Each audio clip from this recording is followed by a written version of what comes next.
Kumusta ang college life? Sobrang hirap. Oo, talaga. Ganun talaga pag college na. Iba ng college. After 4 years, makita kita, graduate ka na. Masaya na si Kuya Rodolfo. May kaibigan ka na doon. Opo, meron na po. Siguro napapanood, may nanonood rin ba ng vlog namin doon? Wala. Wala? Kawawa naman ako.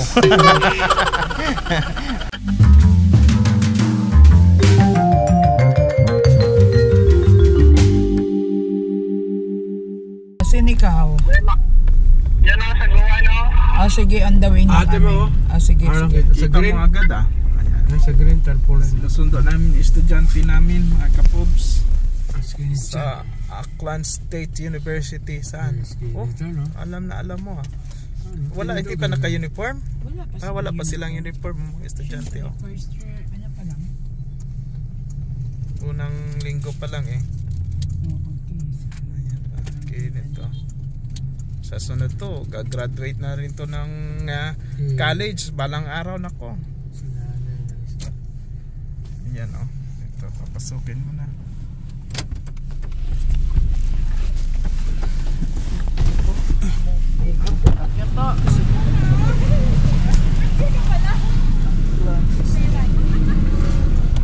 Nagbawa ka bike? Ay, aning ho. Kasi yung bike? Tigayon. Ay, sige, okay. Ginaiwan mo yung bike? Oo, sir. Kanyo? Ito sa Tigayon. Haman, ginaiwan mo. Aning gabay ako kadagahon. Tapos Tapos ginaiwanan ko ro akong bike ito sa bahay ni Uncle Dudong. Tapos masakay ka rayon. Oo, bantay doon ako sa highway. Magayo man man na nga to. Kumusta naman ang ano mo, pag-aaral mo? Kumusta ang college? College life?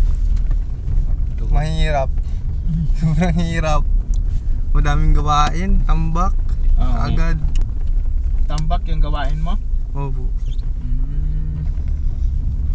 Ganyan talaga no, pag nagkukulihiyo na. Ay, yung kapatid mo, okay naman? Si Jamila. Si Jamila? Opo. Kaso wala pa silang klase. Wala pa silang klase? Wala. Sa 29 pa sa yata. Yung isang kapatid, si Nathan, saan na? Wala, di na nag-aaral yan. Wala na naman doon sa inyo? Wala. Nako.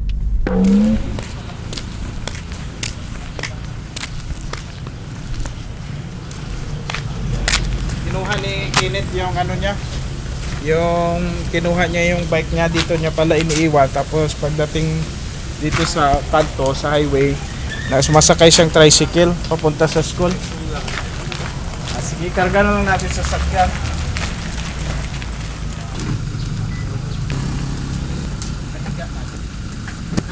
Nandito na kami sa bahay nila Kuya Kenneth. At ngayon nga, ayan, may mga aso naghaharo-haro, pasakon ba? Ayan, yun na yung bike nila.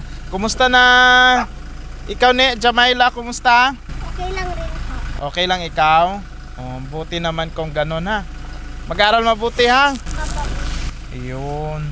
Okay naman ang pag-aaral mo? Okay naman po. Medyo marami lang gawain.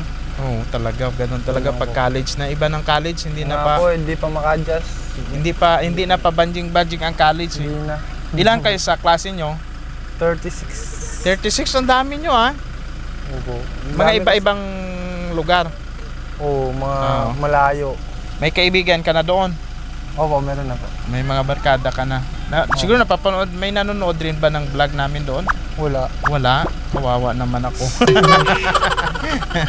Lang nanonood pala doon sa taga-Isyo. Ayan. Sige, Ate Presi. Linahan mo na dito.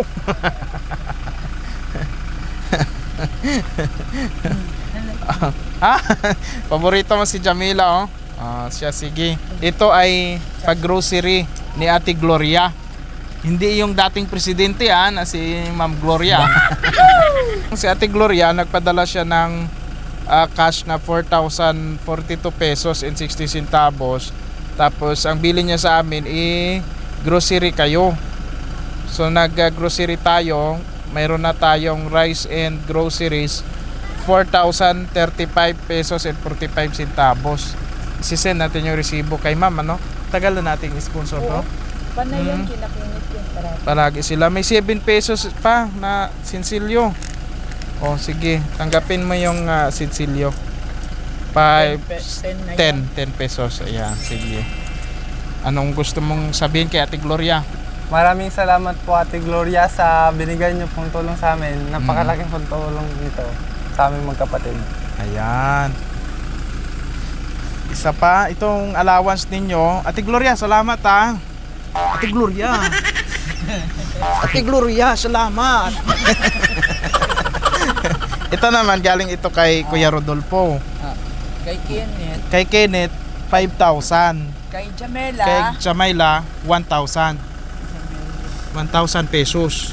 Oh. Ikaw na kay Jamaila, magbigay ng Opo. pang-araw-araw. Huwag mong ibigay kaagad sa kanya ng buo. Opo. Baka maubos. Oh.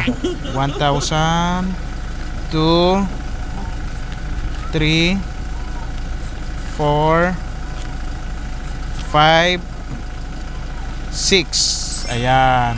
Yung isa kay Jamila. Sige. Ano gusto sabihin kay Kuya Rodolfo? Maraming salamat po Kuya Rodolfo sa patuloy pong pagtulong sa amin at pagsuporta. Maraming salamat po talaga and God bless po sa inyong lahat. Ayan. Kuya Rodolfo, salamat. Eh, ganun pa. Salamat Kuya Rodolfo. Sir Rodolfo, good health palagi and alam ko ano ba sasabihin ko? Hindi ko na malaman ang sasabihin ko. Sobrang masaya kami na maraming mga kabataan ka natulungan kasi itong tulong nyo sa mga scholar, hindi po ito basta-bastang commitment. Talagang grabe, 100 to 100% commitment talaga ito na binigay mo sa dalawang scholar. At ito si Jamila kasama pa sa binigyan nyo po ng allowance din. Kaya salamat po talaga sa inyo. Ayan, mag-aral mabuti ha. Opo. Talagang ito life changing to ginawa ni ni Opo. Kuya Rodolfo. Ito na yung magbabago ng buhay mo ninyo magkapatid. No, after anong date ngayon? August 16. After 4 years, makita kita graduate ka na. Masaya na si Kuya Rodolfo. Ayun, dapat pag tumitingin tayo sa kinabukasan, sa hinarap ay talagang yung natatanaw mo na ganun. Kasi kung ano ang dream mo, talagang naniwala ako doon. Kung ano yung goal mo, maano mo yun, maabot mo yun, ha? Sige, huwag ka mahiyang mag-smile. Kasi yung sa ngipin mo naman, ipapaayos yan ni Ate Sarah Brightman. Nagsabi siya sa akin. Since busy ka pa ngayon dahil sa school, hindi ka pa maka-adjust. Pag i-message mo lang kami kung kailan ang bakante mo ha. Opo. Para makapa-dental appointment tayo. Sige. Dito yung groceries. Ayan na pala Ito. Ayan. Hello. Ito mga mga pinsan mo. Ito yung bike mo pala kanina. Ito yung grocery mo. Sige, pasok na natin. Tulungan na kita. Mabuti na lang pinalapad ni lola mo dito yung daanan. Ay, hello, good afternoon. Hatod namon si Kenneth. Halin sa school. Hello.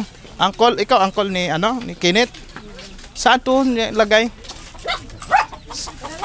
Dito lang Kenneth. Sir. Sige.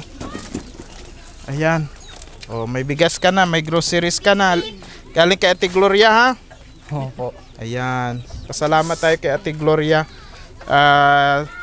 Talagang yan makatulog sa inyo magkapatid na sa inyong pangangailangan. Hindi na kami magtagal. Sige Lola, Lolo. Sige, kayo na bahala dito sa mga apo nyo. Sige mga kapob, sa Ate Gloria, maraming salamat sa pag-groceries nyo dito sa kila Kuya Kenneth.